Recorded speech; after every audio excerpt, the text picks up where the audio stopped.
오늘 예배에 참여하시는 모든 분들에게 주님의 은혜가 넘쳐나게 되시기를 바랍니다. 하나님을 앙망하면 새 힘을 얻게 되고 독수리가 날개치며 올라감 같을 것이라. 제가 한 달 동안 날개를 활짝 펴시다 이런 주제로 말씀을 전하고 있습니다. 오늘은 이 찬양의 날개를 활짝 펴자. 주님과 함께 하는 것이 행복이라오. 우리 예수 믿는 사람들에게만 있는 노래예요. 세상에는 슬픔을 노래하고 절망을 노래하고 노래하다가 오히려 죽음을 선택하는 사람들이 있어요. 노래하다가 타락합니다.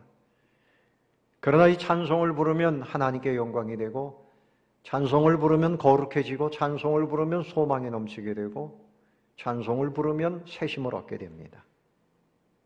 오늘 이 본문의 말씀은 움츠려 있던 새처럼 40년 동안 안진뱅이로 살던 한 사람이 예수님의 제자들을 만나고 그날 안진뱅이가 일어났어요. 그래서 그 인생이 날개를 활짝 펴고 성전에 뛰어 들어가서 하나님 앞에 찬송을 불렀다.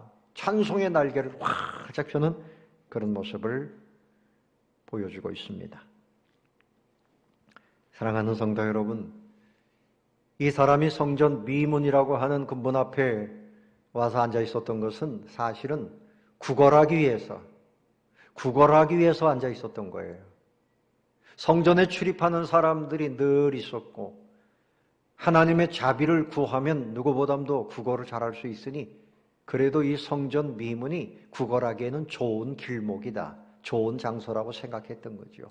이 사람이 성전 앞에 나왔던 동기는 구걸을 위해서 나왔던 겁니다. 그러나 여러분, 진정한 성전 문 앞에 와서 구해야 할 것은 그것이 아니었죠. 하나님의 은혜, 영생, 복락, 천국을 구해야만 했던 것입니다. 은과 금은 내게 없거니와 내게 있는 것으로 내게 주노니 곧 나사렛 예수 그리스도의 이름으로 일어나 걸으라 할 때 기적이 일어났습니다. 그래서 그가 그야말로 성전에 뛰어 들어가서 성전 문 앞에만 있던 사람이 하나님 앞에 찬양을 하면서 그 인생의 날개를 활짝 폈습니다. 저와 여러분이 하나님의 은혜로 행복한 인생의 날개를 활짝 펴시기를 바랍니다. 근데 특별히 찬송을 부르는 사람은 행복한 사람이에요.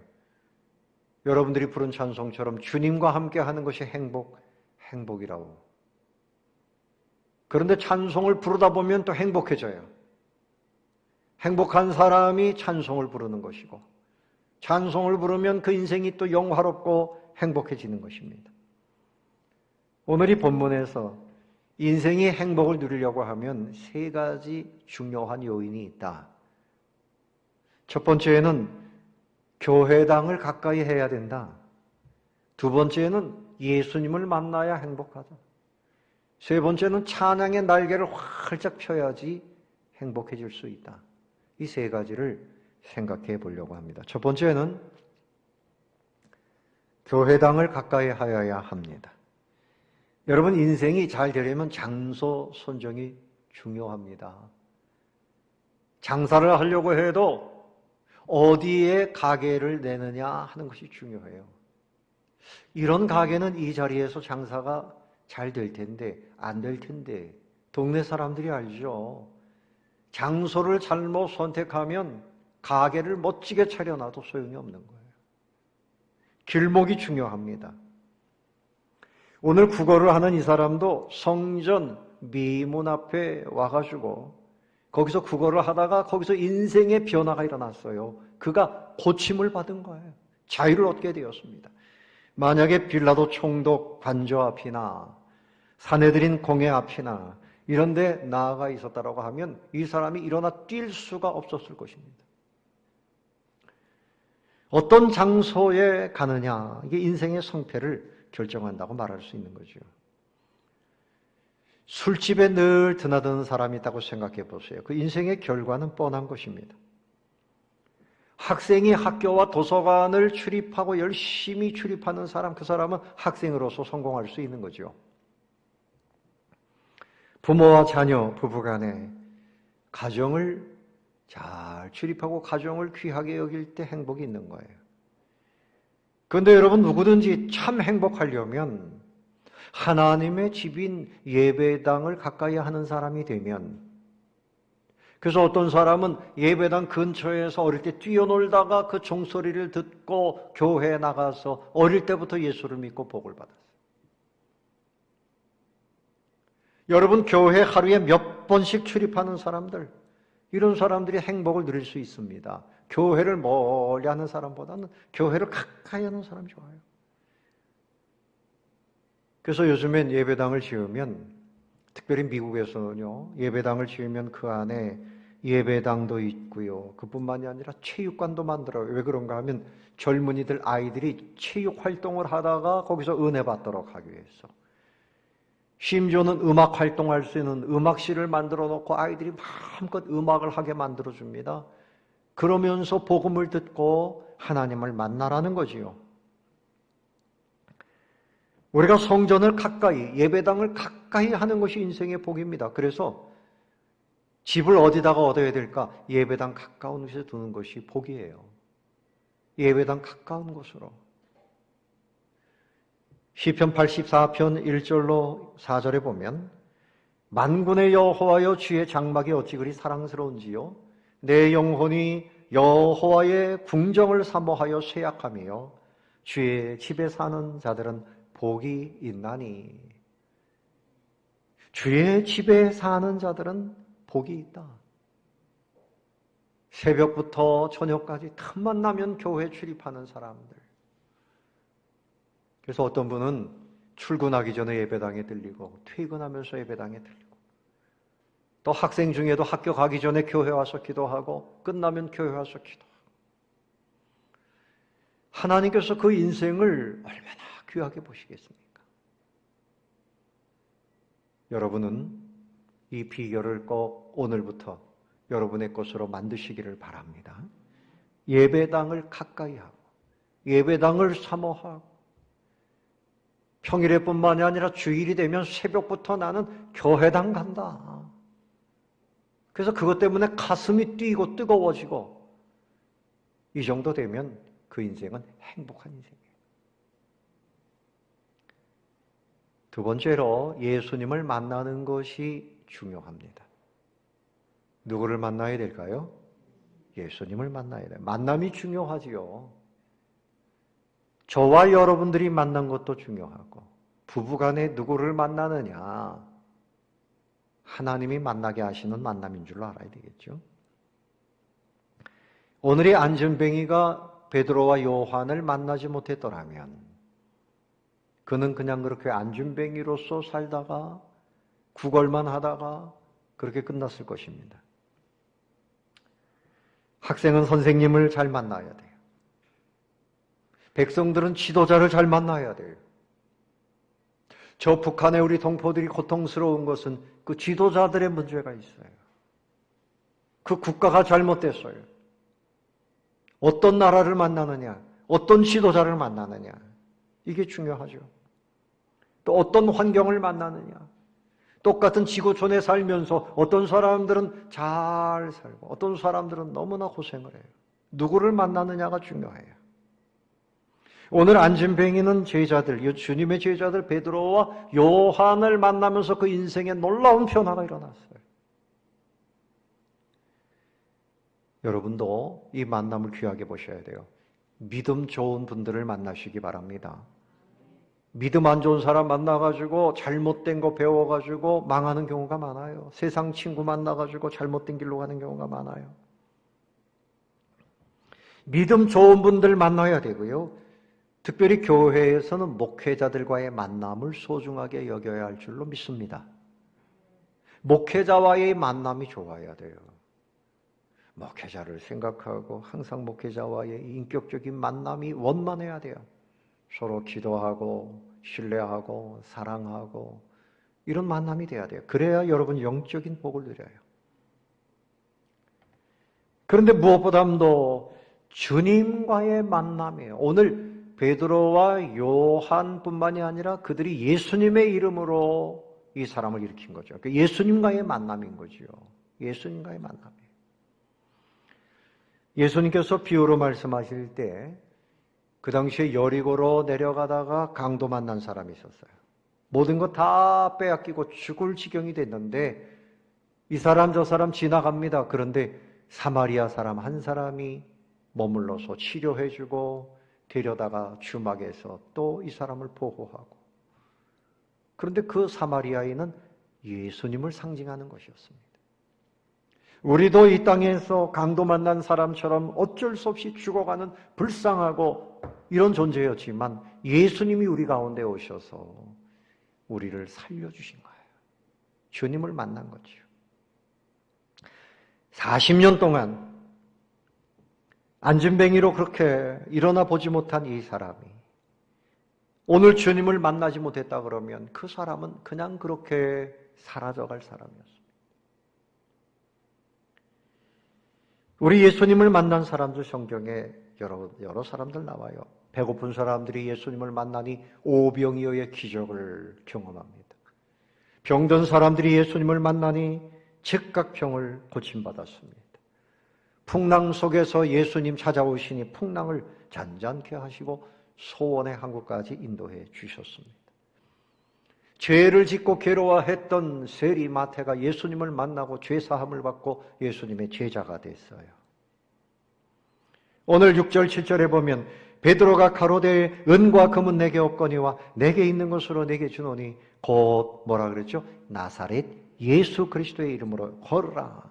그리고 오른손을 잡아 일으키니 발과 발목이 힘을 얻고 일어났어요. 예수 이름으로 예수님이 그들에게 오신 거지요. 예수님을 만나면 우리도 일어날 수 있어요.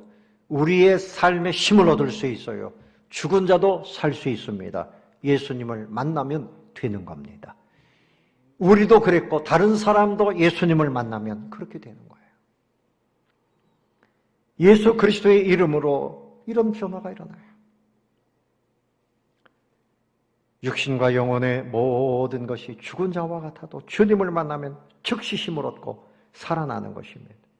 발과 발목이 곧 힘을 얻고 일어났다.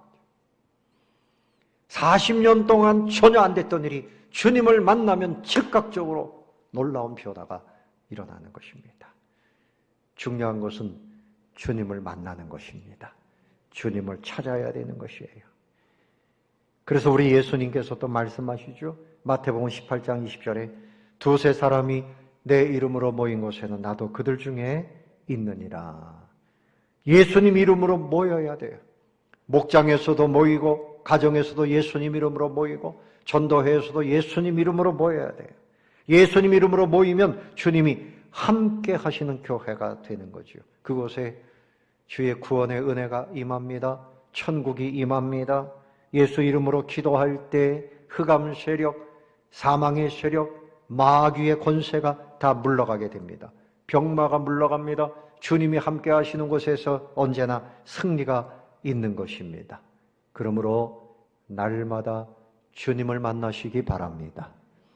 일마다 주님을 만나시기를 바랍니다. 기쁠 때도 슬플 때도 주님과 함께 하시면 돼요.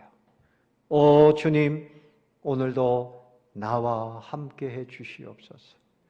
주님을 인격적으로 모시고 주님과 동행하는 사람이 되면 행복한 삶을 살 수 있는 것입니다. 마지막 세 번째로는 어떻게 해야지 행복할 수 있을까요? 찬양의 날개를 활짝 펴야 됩니다. 찬양의 날개를 어떻게 해요? 활짝. 앞에 그림을 보세요. 손을 들고 찬양하잖아요. 찬양의 날개를 활짝 펴야 돼요. 8절부터 10절까지를 한번 읽어보겠습니다. 뛰어서서 걸으며 그들과 함께 성전으로 들어가면서 걷기도 하고 뛰기도 하며 하나님을 찬송하니 모든 백성이 그 걷는 것과 하나님을 찬송함을 보고 그가 본래 성전 미문에 앉아 구걸하던 사람인 줄 알고 그에게 일어난 일로 인하여 심히 놀랍게 여기며 놀라니라. 이 사람이 발과 발목이 힘을 얻고 막 뛰어서서 일어나서 걷고 뛰며 성전에 들어가서 하나님을 찬송했어요.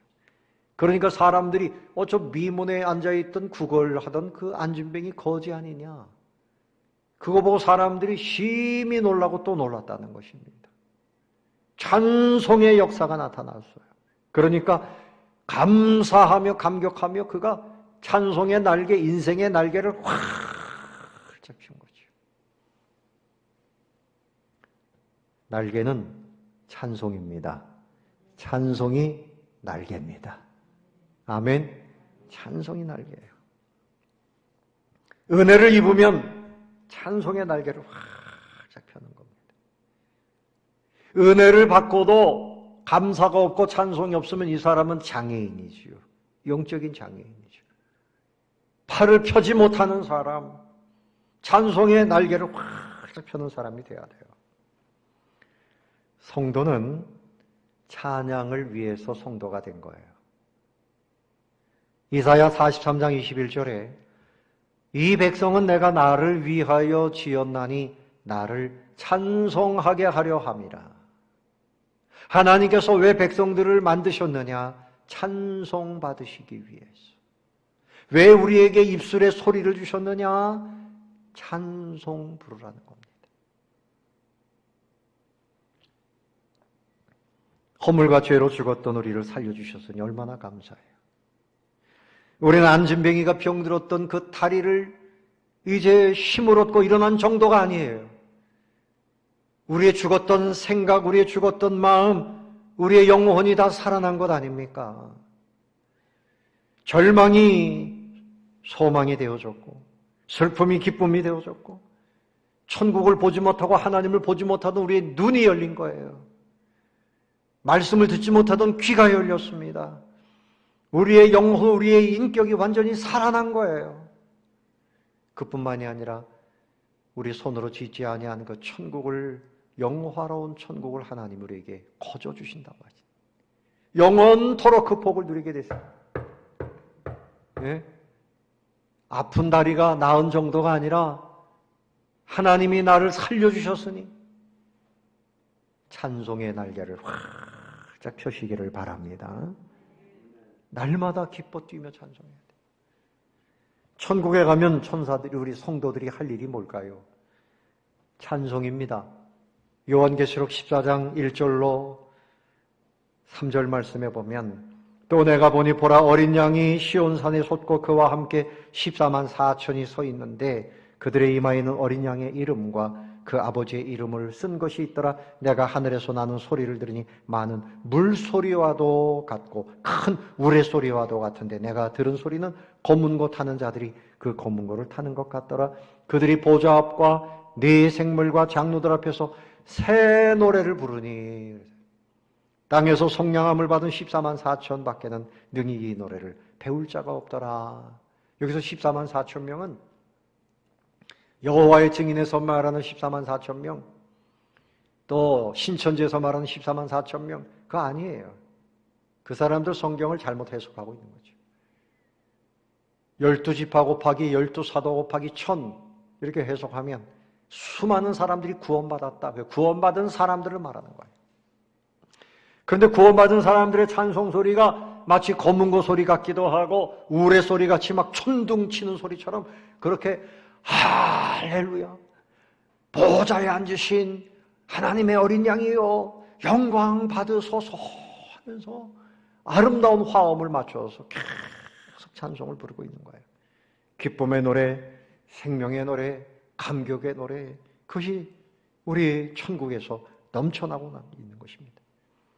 또 한 가지 생각할 것은요, 찬송에는 하나님이 함께 하십니다. 찬송할 때 하나님이 임재하십니다. 그래서 여러분 예배 전에 찬송을 부르면 뭐 준비 찬송합시다, 그 말은 틀린 거예요. 찬송 부를 때 하늘문이 열리는 겁니다. 찬송 부를 때 성령의 기름 부으심이 오는 겁니다. 아멘. 그 여기 우리 반주자님이 피아노를 칠 때 막 성령의 기름 부으심이 넘쳐나야 돼요. 찬양대가 또 앞에 나와서 중창을 할 때에도 그때 성령의 기름 부으심이 오는 거예요. 시편 22편 3절에 이스라엘의 찬송 중에 계시는 주여 그랬어요. 주는 거룩하시니이다. 이스라엘의 찬송 중에 주님이 그곳에 머무신다. 주님이 계신 곳은 찬송의 천성 가운데 계신다. 찬송을 부를 때 은혜가 넘쳐납니다. 성령의 은혜가 넘쳐나요. 에베소서 5장 18절에 술 취하지 말라. 이는 방탕한 것이니 오직 성령의 충만을 받으라. 성령의 충만을 받은 다음에는 시와 찬미와 노래를 부르게 된다 그랬어요. 성령의 은혜가 넘치면 춤을 추며 찬송하게 돼 있어요. 여러분, 다윗이 수금을 켤 때 사울 왕에게 들어왔던 악신이 떠나갔어요. 사무엘상 16장 23절 말씀이에요. 하나님께서 부리시는 악령이 사울에게 이를 때 다윗이 수금을 들고 와서 손으로 탄즉 사울이 상쾌히 났고 악령이 떠나갔다. 여러분 가정에서 찬송을 부르면 악한 영이 떠나가요. 다툼의 영이 떠나가요. 어둠의 영이 떠나가요. 천국의 은혜가 가정에 넘쳐나게 됩니다. 찬송을 많이 부르시기 바랍니다. 찬송을 부를 때 악한 것이 떠나가요. 그것에 주님이 임재하시기 때문입니다. 또 유대의 여호사밧 왕 때의 일입니다. 모압, 암몬, 그리고 마온 사람들, 연합군들이 쳐들어왔어요. 그런데 이때 여호사밧 왕이 하나님이 이 전쟁에 승리케 한다는 선지자의 말씀을 듣고 성가대를 결성했습니다. 그래서 전쟁터에서 성가대 가운을 입히고 찬송을 부르기 시작하는데 역대하 20장 21절 이하입니다. 군대 앞에서 성가대가 행진하면서 여호와를 찬송합니다. 여호와께 감사하세. 그의 인자하심이 영원하도다. 노래와 찬송이 시작될 때에 여호와께서 복병을 두어 천사들을 말하죠. 그래서 유다를 치러 온 암몬 자손 모압 세일산 주민들을 치게 하심으로 그들이 패하게 되었다. 찬송을 불렀더니 하나님이 전쟁에서 승리하게 하셨다. 찬송 중에 하나님이 함께 하시는 것을 믿으시기 바랍니다. 바울이 빌립보 감옥에 갇혔을 때에 그가 한 일은 기도하고 찬송했어요. 그랬더니 지진이 일어나고 옥문이 열렸어요. 찬송할 때 하나님이 역사하시는 거예요. 찬송 가운데 하나님이 역사하십니다. 요즘 새벽에 우리가 여리고 작전을 봤잖아요. 여리고 작전에서 들린 소리는 사람의 소리가 아니라 나팔 소리예요. 하나님을 찬양하고 하나님이 승리케 하신다는 나팔 소리가 들릴 때 거기에 하나님이 임재하셨고 여리고성이 무너진 겁니다. 찬송은 하나님의 임재를 경험하게 합니다. 인도의 선교사였던 스코트 선교사님의 이야기가 있어요. 원주민들을 선교하는데 이 원주민들이 나타나가지고 창으로 죽이겠다고 심장을 겨누고 있었어요. 이때 목사님이 이 찬송의 능력을 믿고 또 하나님의 약속을 믿고 바이올린을 쫙 켜면서 찬송을 불렀습니다. 원주민들의 언어로 찬송을 불렀어요. 주 예수 이름 높이여 다 찬양하여라. 금멸유관을 드려서 만유의 주 찬양. 금멸유관을 드려서 만유의 주 찬양. 그 목사님이 오늘 내가 찬송 부르다가 죽으면 순교야. 죽으면 죽으리다. 그리고 눈을 감고 때로는 두려운 마음도 있지만 하나님을 향해서 그렇게 찬송을 했어요. 1절, 2절 부르는데 여전히 창을 겨누고 있습니다. 창을 던지면 그냥 창이 몸을 뚫고 지나가는 거죠. 그래도 3절을 불렀어요. 이 지구 위에 거하는 온 지파 족속들 그 크신 위엄 높여서 만유의 주 찬양. 그 크신 위엄 높여서 만유의 주 찬양. 그리고 눈을 떴는데요. 놀라운 일이 일어났습니다. 그 원주민들이 창을 다 땅에 내려놓고 엎드려서 눈물을 흘리고 있는 거예요. 누가 일하신 걸까요? 누가 그렇게 하신 겁니까? 여리고성을 무너뜨리신 것처럼 그들의 마음을 하나님이 찬송을 부를 때 하나님이 오셔서 그들의 마음을 확 녹이신 거예요. 믿으시기 바랍니다. 하나님은 무엇 가운데 오신다고요? 찬송 부를 때. 찬송을 부르면 악령이 떠나갑니다. 찬송을 부르면 슬픔이 떠나갑니다. 가정이 밝아집니다. 부부간에 싸우지 않아요. 뭐 부르면? 싸움이 많으면 이상하다. 우리 집에 다툼의 영이 왔나 보다. 찬송을 불러야 돼요. 내 남편 내가 짓눌러가지고 이겨야지. 그거 사단이 주는 마음이에요. 내가 내 부인을 이겨야지. 뭐 이기면 트로피 줍니까 누가? 찬송을 부르세요. 찬송. 세상이 밝아집니다. 이 나라가 밝아지려면, 이 나라가 하나님의 은혜가 넘치려면 교회가 찬송을 더 많이 불러야 돼요. 아멘. 뭐 코로나19로 인해서 마스크 쓰고 찬송하지 마세요. 찬송을 불러야 돼요. 찬송을 불러야 돼요. 마스크를 쓰더라도 불러야 돼요. 모든 악기를 동원하고 우리의 힘을 다하고 영혼을 다해서 찬송해야 돼요. 시편 150편 3절 이하에 나팔 소리로 찬양하며 비파와 수금으로 찬양할 지어다. 소고치며 춤추어 찬양하며 현악과 퉁소로 찬양하며, 여기 빠졌네, 피아노 치며 찬양할 지어다. 아멘. 우리 반주자도 피아노 집에서도 많이 치고 찬양 많이 해야 돼. 그러니까 외국의 교회들은요, 교인들이 아무도 없는데 이 파이프 오르간, 이 오르간 주자들이 혼자서 찬양을 막 와서 연주합니다. 하나님을 기쁘시게 하고 그 공간에 하나님이 임재하시기를 구하는 거예요. 사람에게 보여주려고 하는 게 아니에요. 찬양은 누구에게 하는 겁니까? 하나님께 하는 거죠. 높은 소리 나는 재금으로 찬양할지어다. 호흡이 있는 자마다 여호와를 찬양할지어다. 할렐루야. 이것이 시편의 마지막 시편의 말씀이에요. 시편 119편 9절, 119편 164절에 보면 시인이 말하기를 우리는 7번씩 찬양하나이다. 성경에 7번이라고 하면 완전수입니다.